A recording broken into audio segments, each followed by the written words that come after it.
పెళ్ళి అనేది ఒక పెద్ద మిస్టేక్, అది ఒక తప్పుడు ఆలోచన అన్నట్టుగా నయనతార గారు అయితే స్టేటస్ పెట్టారనమాట. పెట్టి తర్వాత ఆ డిలీట్ చేయడం కూడా జరిగింది. సో దీన్ని సూచనలు చూస్తుంటే ఫ్యాన్స్ అంతా కానీ సోషల్ మీడియా కానీ విడాకులు తీసుకోబోతుందా అని మాట్లాడుకుంటున్నారు. అసలు ఏం జరిగింది అంటే ఓన్లీ నయనతార అని కాదు, ప్రజెంట్ మన సినిమా ఇండస్ట్రీలో ఉన్న వాళ్ళు ఆల్మోస్ట్ ఒక 70% పీపుల్ అందరూ కూడా ఒకే పెళ్లి చేసుకుంటున్నారు.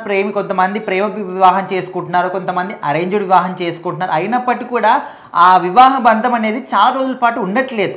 మా అంటే ఒక 2-3 సంవత్సరాలు వాళ్ళ రిలేషన్షిప్ మెయింటైన్ చేస్తున్నారు. తర్వాత ఏదో కారణాలు వచ్చాయని చెప్పేసి, ఏదో గొడవలు వచ్చాయని చెప్పేసి వాళ్ళు విడాకులు తీసుకోవడం, విడివిడిగా ఉండడం, ఇంకా అక్కడ అదే సింగిల్గా వాళ్ళ జీవితం అనేది ముందుకు తీసుకెళ్తూ ఉన్నారు. సో అలాంటివి మనం ఇప్పటి వరకు చాలా ఎగ్జాంపుల్గా తీసుకున్నాం. మెగా డాటర్ నిహారిక కావచ్చు, సమంత కావచ్చు, నాగ చైతన్య కావచ్చు. సో ఈ విధంగా చాలా మంది కూడా ఉన్నారు. సో ఇప్పుడు తాజాగా నయనతార కూడా విడాకులు తీసుకుంటుందా అనే విధంగా కూడా చాలా మంది అనుకుంటున్నారు. దానికి కూడా రీజన్ లేకపోలేదు.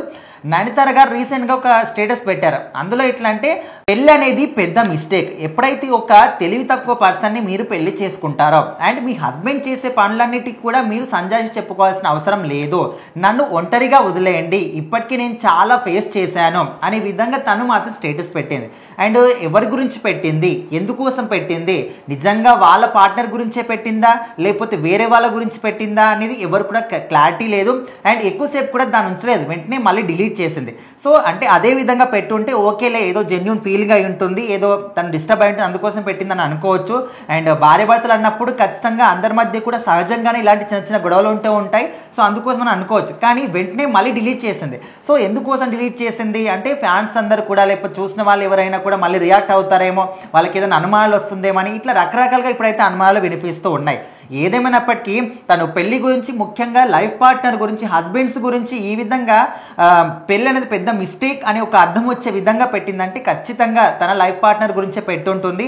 అండ్ గతంలో కూడా చాలా మందితోని నయనతారకి రిలేషన్షిప్ ఉందని, వాళ్ళ తొందరలో పెళ్లి కూడా చేసుకోబోతానే, అంటే ఆ స్టేజ్ వరకు కూడా రూమర్స్ వెళ్ళిపోయాయి. సో అలాంటి టైంలో ఇక్కడ శివగణేశన్ని ఆమె ప్రేమించి పెళ్లి చేసుకోవడం అండ్ సరోగసి ద్వారా కూడా పిల్లల్ని కూడా వాళ్ళకి అన్నారు. సో మరి ఇప్పుడు అంటే పిల్లలైన తర్వాత కూడా ఇప్పుడు వచ్చి విడాకులు తీసుకుంటారంటే ఇంకా అది సెలబ్రిటీస్కి సర్వసాధారణంగా జరుగుతూనే ఉంటుంది. మనం చాలా మందిని కూడా చూస్తూ ఉన్నాం. మరి ఈ పోస్టుకు మీనింగ్ ఏంటి, సాధారణంగానే పెట్టిందా, నిజంగానే విడిపోతున్నారా అంటే ఇంకా క్లారిటీగా ఖచ్చితంగా వాళ్ళే ఈ రూమర్స్ అన్నిటికీ ఇద్దరు జంట రియాక్ట్ అయ్యి చెప్తే తప్ప అప్పటి వరకు ఫ్యాన్స్ అందరూ కూడా నిజంగా వీళ్ళిద్దరు విడిపోతున్నారని ఒక మైండ్ సెట్తోనే ఉంటారు.